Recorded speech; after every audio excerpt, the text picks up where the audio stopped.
হরে কৃষ্ণ, রাধে রাধে বন্ধুরা, সবাই কেমন আছো? আশা করি সবাই খুব ভালো আছো। আর আমিও ভালো আছি আমার গোবিন্দর কৃপাতে। তো বন্ধুরা, আজকের ভিডিওটা আমি শুরু করছি আমার বৃন্দা দেবীকে নিয়ে।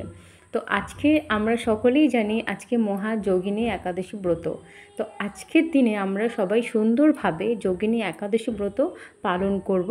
আর তার সাথে বেশি বেশি করে ভগবানের নাম জপ করব। হরে কৃষ্ণ কৃষ্ণ কৃষ্ণ হরে হরে, হরে রাম রাম রাম হরে হরে, হরে কৃষ্ণ কৃষ্ণ কৃষ্ণ হরে হরে, হরে রাম রাম রাম হরে হরে। তো বন্ধুরা, আজকের দিনে যেরকম আমরা সুন্দরভাবে একাদশী ব্রত পালন করব, সেরকমভাবে সুন্দরভাবে কিন্তু আমাদের একাদশী ব্রত মাহাত্ম্যটাও কিন্তু শ্রবণ করা দরকার, কিন্তু সাথে পাঠ করাও দরকার। তাহলে কিন্তু আমরা অধিক পুণ্যফল লাভ করতে পারবো। তো তার সাথে সাথে আজকের দিনে কিন্তু আমাদের মা তুলসী দেবীর চরণে জল অর্পণ করা দরকার, বেশি বেশি করে মা তুলসী দেবীর সেবা পূজা করা দরকার।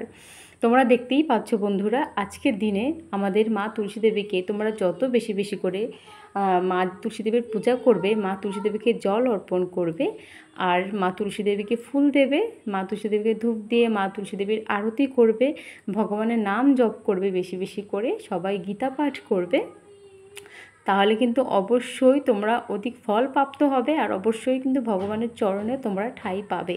কারণ ভগবানের চরণে যদি আমরা ঠাঁই না পাই, আমাদের জীবন বৃথা। আর আমাদের শ্রীমদ্ ভগবতে গীতায় লেখা আছে যে যেই ব্যক্তি একাদশী পালন না করে, সে ব্যক্তির মনুষ্য জন্ম পুরোই বৃথা। কারণ তোমরা সবাই জানো যে আমরা 84 কোটি ভ্রমণ আমরা যোনি পার করার পরে আমরা মনুষ্য জন্ম পাই। তাই এই মনুষ্য জন্মটা তোমরা বন্ধুরা বৃথা যেতে দিও না। তোমরা আজকে সারা বছর না পারো, এই একাদশীর দিনে তোমরা বেশি বেশি করে যদি ভগবানের নাম জপ করো, ভগবানকে পূজা করে ভগবানকে সন্তুষ্ট করতে পারো, তাহলে তোমরা খুব তাড়াতাড়ি ভগবানের চরণে আসতে পারবে।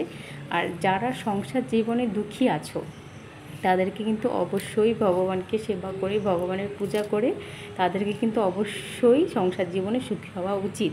কারণ ভগবান ছাড়া আমাদের এই জীবনে কেউ সুখী রাখতে পারবে না, তাই না? আর এই দুনিয়াতে কজন ব্যক্তি আছে যে সব দিক থেকে সুখী? খোঁজ নিয়ে দেখো, পৃথিবীর প্রত্যেকটা মানুষেরই কিন্তু জীবনে দুঃখ কষ্ট নিয়ে মানুষের জীবন চলছে। তাই প্রত্যেক মানুষের জীবনে দুঃখ আছে।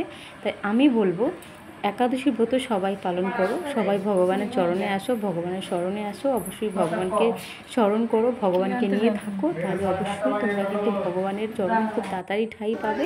আর ভগবানের চরণে ঠাঁই পেলে আমরা কিন্তু অবশ্যই আমাদের জীবনে খুবই ভালো থাকতে পারবো, আর অবশ্যই আমরা ভগবানকে নিয়ে ভালো থাকতে পারবো। তো বন্ধুরা, যারা একাদশী ব্রত পালন করছো, তারা তো অবশ্যই ভগবানের খুব প্রিয় ব্যক্তি। আর যারা একাদশী পালন না করছো, তাদেরকে আমি চরণে নিবেদন করে বলবো যে তোমরা একাদশী ব্রত পালন করো। তো আজকের ভিডিওটা এই পর্যন্ত। টাটা বন্ধুরা, ভালো থেকো। রাধে রাধে। হরে